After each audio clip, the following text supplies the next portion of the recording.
I'm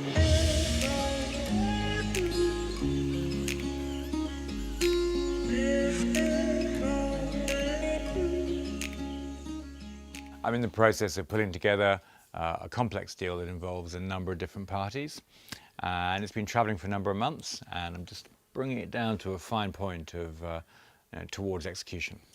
What's intimidating about this for a founder is that a founder's focus has been on grassroots development, on pivoting and bootstrapping and building their business and being passionate and knowing their market and knowing what their story is. And that's great, knowing who their client is, talking with conviction to their client.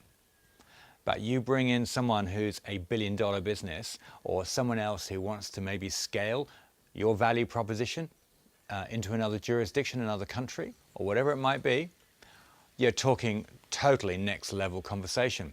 And almost every founder I've come across chokes in that sort of situation. How do we negotiate with them? Fear of loss. What do I do if I don't manage my negotiations? How am I taken advantage of? How do I hold the frame? How do I follow my intention through with conviction and get there? I'm just conscious that we may say we're running out of time. If we don't get a good outcome on this, I mean, surely it's the outcome we're after, not whether we're one day earlier. It's such a fine balance, keeping everyone in flow and at the table and engaged, but still moving. So getting them from positions or dislodging them when they get stuck, and putting them out and making sure they can all keep moving at the same time. I've noticed they never seem to agree to anything in these joint calls, in these big calls, but they really don't. I think if we push them in a one-on-one call, to say, do you agree is this a fair principle we can settle on and we can instruct our lawyers accordingly? I think we can then make progress that way, and it may be that on these issues rather than a big full call, and just to get this over the line. I mean, that gives you earn-out stability, and it also the budget leads into the conversation about the salary as well. And at the same time making sure everyone gets heard, so no one is alienated along the way, no one goes into bitterness or into resentment, but they're in a space of contribution, and the deal comes together into one form or one frame, rather than just a collection of win-lose scenarios. Well, I think we float the principles past them. Yeah, but if we don't know what their principles are, they can just keep moving the goalposts and procrastinating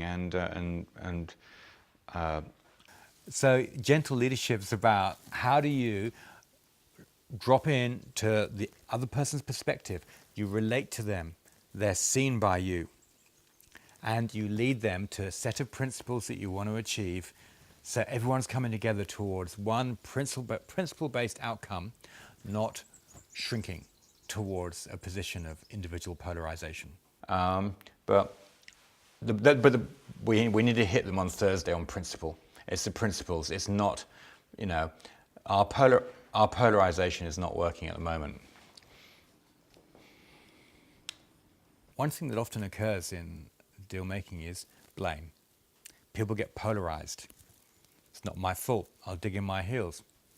I'm okay. My advice was sound. I'm doing it for the right reasons. I can't account for them. That needs to be nipped in the bud so quickly.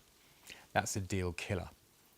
I'm happy to look at this. Is one. It's a very creative thing. It's almost like an artistic thing. I've got to actually craft it and then see how to seed it inside it, and then maybe we can combine the two into one. Exit strategies are an art form. So entrepreneurs are so often, almost exclusively, if they're doing it properly, focusing on what is an exit strategy. But so few people know what that really means. Is it an exit for you? Are you going to sell your business? Are you going to take some money and go and sit on the beach while someone else probably runs it into the ground or integrates it into something that loses its identity? And you have to be happy that you haven't got attachment to that. Or Is it the exit strategy for them? And you're using them as a leapfrog to move you forward to truly next level. So what is the exit strategy? Is the exit strategy to license off part of your business to a jurisdiction you weren't planning to be in and have that capitalize your business with their money? I think the key thing is making sure our numbers are right in it. And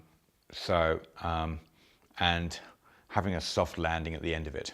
Most founders don't last more than 2 years after a material shareholder transfer.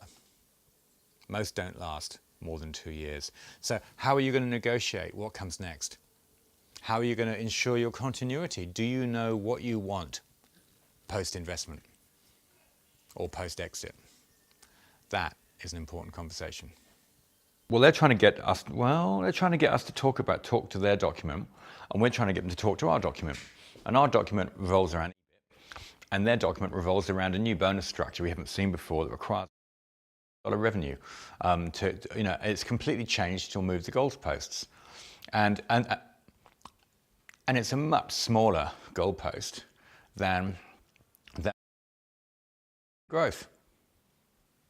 So do we continue these negotiations and push through despite all the conflict and difficulty and challenge that comes up in disclosures and different sets of intentions to get next level? Or do we pull away and it falls over and then we know that they've been unleashed to go after our competition? So how do we get ready? How do we get ready for that sort of conversation that is going to arrive on your doorstep whether you're successful, when you're successful, whether you like it or not, it's coming. How do you get ready for that?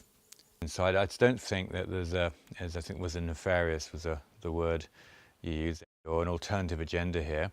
I think we can, there are no guarantees here.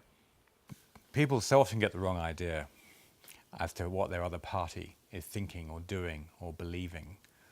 And you may very well misinterpret in a transaction, in a deal. You may well think they're disrespecting me, they're not returning my calls, they don't care about this transaction anymore. I'm pleased I saw the real colours of them now. But what's really going on is they're thinking, God, they're slow to turn this around.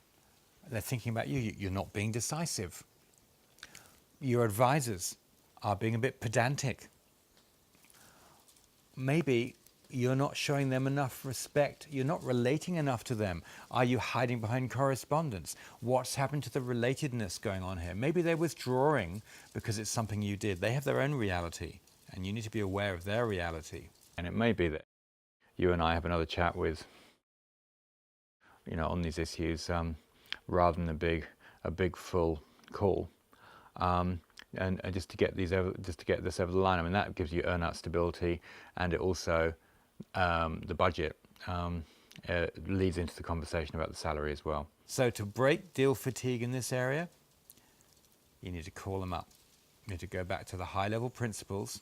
You need to reinvigorate them. Show them that you all have the same destination, and keep it simple. What are the things we need to break? What do we need to tick off and break through on to get to closure? How short is that path? That's great to throw that one back in the frame again as an offer. But I think let's see if we can get some headway by this Friday. And maybe I really like keeping it simple and going back to the fundamentals you mentioned earlier on about tying this to the budget and the earn-out and stability all around that. It's very hard to negotiate on that in principle. This transaction's taken a number of months to get to this stage. It involves so much disclosure. It's like a marriage. You need to know how the parties live, what you might find in the closets, who you're getting into bed with, what the relationship's going to be like, and you've got to know that actually you can exit in about 3 to 5 years comfortably, and everyone is comfortable and has a really good outcome, maybe 3 years from now. So no one gets taken advantage of in the process. So it's a complex journey, and it's a lot of fun. Can we approach this a different way? Look, we've chatted about it before, and we parked it before, but in our call last Friday, it was clear that their view of mismanagement was dramatically different from ours. Dramatically different. And I think this could be another situation where we're both wanting the same thing, but we're talking from different ends of the stick, and it looks like we're miles apart. We might not be. Deal making requires another party. That other party may be doing a number of other deals at the same time. They may be playing at a totally different level to the entrepreneur. Hopefully they are, because it's a great place to move into. And so they may move at a different pace. They may have more depth in their legal team. They've got more case experience on how to do the transaction well. Yep. All right. Great stuff, guys. Okay, cheers. Bye. So in deal making, there are three things, in a nutshell, to approach any transaction with. Three things to have top of mind. And the first one is about respect and empathy. And I put them together because for deal making, they're really one and the same. Do you respect the other person? And what kind of empathy do you have for their situation? The second thing is knowing what you want. Be really clear, what do you want? What's your desired outcome? And the third thing is watch out for deal fatigue. Watch out for how long the transaction goes on for and how other parties are showing up to the transaction. Watch out for deal fatigue. It's an absolute killer.